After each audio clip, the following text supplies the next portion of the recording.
इसको अपनी जिंदगी में लिख कर रखना। 3 जगह की भस्म मनुष्य के जीवन को सफलता देती है। 3 जगह की भस्म। पहली, कहीं पर यज्ञ हुआ हो और बड़ा विशाल यज्ञ हुआ, बहुत विशाल, उस यज्ञ के विराम पर जो नारियल का गोला बांध कर पूर्ण आहुति में समर्पित करा जाता है, उस गोले के जल जाने के बाद जो राख तैयार होती है, उसका कालापन जो तैयार होता है, उसको उठाकर ले आए और कपड़े में उसको छान कर राख तैयार कर 3-4 बार छानने के बाद उस भस्म को जो शिवरात्रि के दिन रात के समय 12 बजे से 1 बजे के बीच में शिव जी को समर्पित कर देता है और उस भस्म को उठाकर उसमें घी मिलाकर मस्तक पर तिलक लगाकर चले जाता है, वो जिंदगी में कभी हार नहीं सकता, विजय ही पाता, उसकी कभी हार नहीं हो सकता।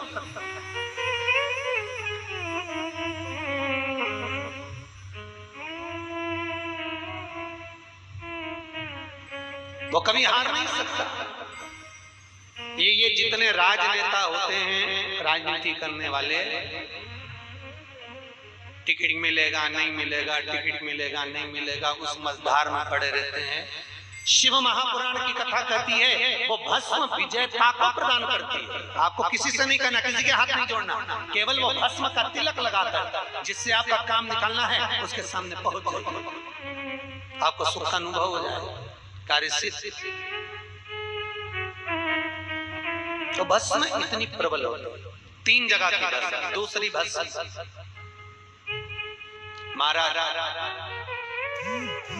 प्रदोष के समय पर, प्रदोष काल में,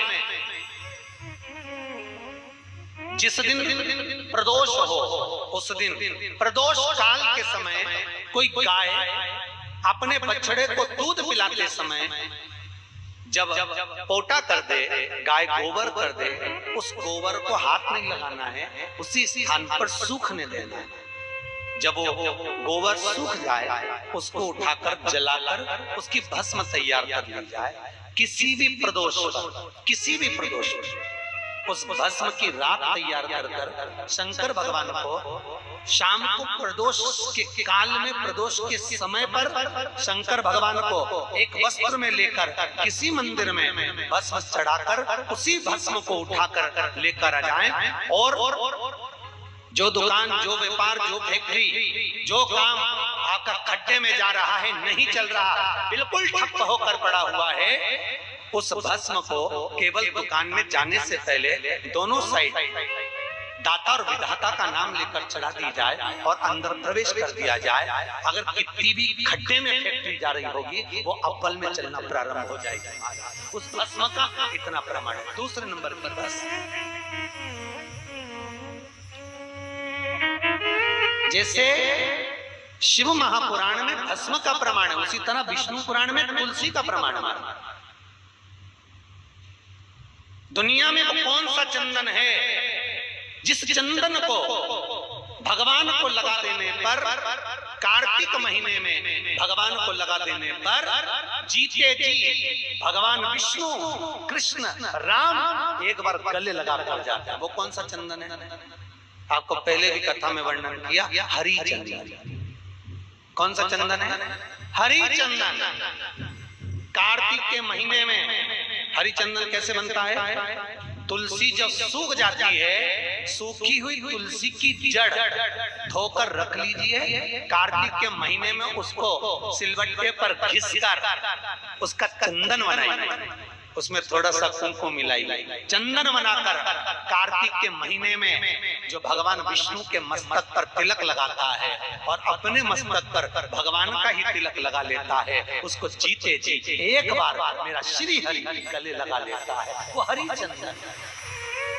उसी तरह कार्तिक के महीने में सूखी हुई तुलसी की लकड़ी घी में भिगोकर, घी के दिए में घी भरकर जो भगवान के मंदिर में, भगवान श्री हरि के मंदिर में, नारायण राम कृष्ण के मंदिर में दिया जला देता है, उस लकड़ी का उसकी मनोकामना 3 महीने में पूरी हो जाती है महाराज। कार्तिक के महीने में उस तुलसी का इतना महत्व। तो भस्म और तुलसी एक भस्म आहुति की, दूसरी भस्म प्रदोष की, तीसरी भस्म। महाराज किसी मंदिर की मूर्ति की प्राण प्रतिष्ठा हो रही है, तीसरी भस्म का प्रमाण देखिए, बड़ा सुंदर है। किसी मंदिर में मूर्ति को प्राण दिए जा रहे हैं, प्राण प्रतिष्ठा हो रही है, मूर्ति स्थापित हो रही है, और वहां जो यज्ञ हुआ उस यज्ञ के बाद में पूर्ण विराम पर यज्ञ देवता को एक वस्त्र ओढ़ाया है, लाल वस्त्र। आपने भी देखा होगा, कहीं हवन हुआ होगा तो उस पर लाल वस्त्र घी में भिगोकर मलकर उसको ओढ़ाया है अग्नि। फिर उसके ऊपर दही का प्रक्षालन होता है। तो जो वस्त्र अग्नि देवता को प्राण प्रतिष्ठा के समय पर ओढ़ाया जाता है, उस वस्त्र की कालोच, महाराज वस्त्र की कालोच लेकर जाओ। आंवला नवमी के दिन हाथ की अंगुष्ठ भाग और चीटी उंगली, इन दोनों भाग पर वो कालोच लगाकर आंवले के वृक्ष के नीचे आंवला नवमी के दिन अपना पल्लू पसार कर आंवले की जड़ को अपने पल्लू में गिरा लो, और आंवला नवमी के दिन ही वो आंवले की जड़ को गुल्लक में, तिजोरी में बरकत के स्थान पर रख दो। जिंदगी में कभी संपदा कम नहीं हो सकती, संपदा बढ़ती चली जाती है। संपदा घट नहीं सकती, बढ़ेगी पर घटेगी, कष्ट नहीं आ सकता, रोग बीमारी तकलीफ नहीं आ सकती। तीसरी भस्म का प्रमाण शिव महापुराण की लिंग पुराण में स्पष्ट कहा गया। नर्मदा पुराण, शिव पुराण और लिंग पुराण तीनों में स्पष्ट है।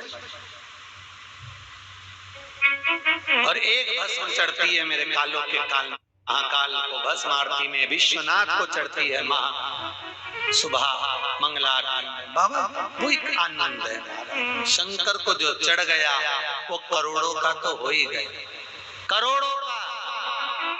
चपटी भभूत में है खजाना कुबेर।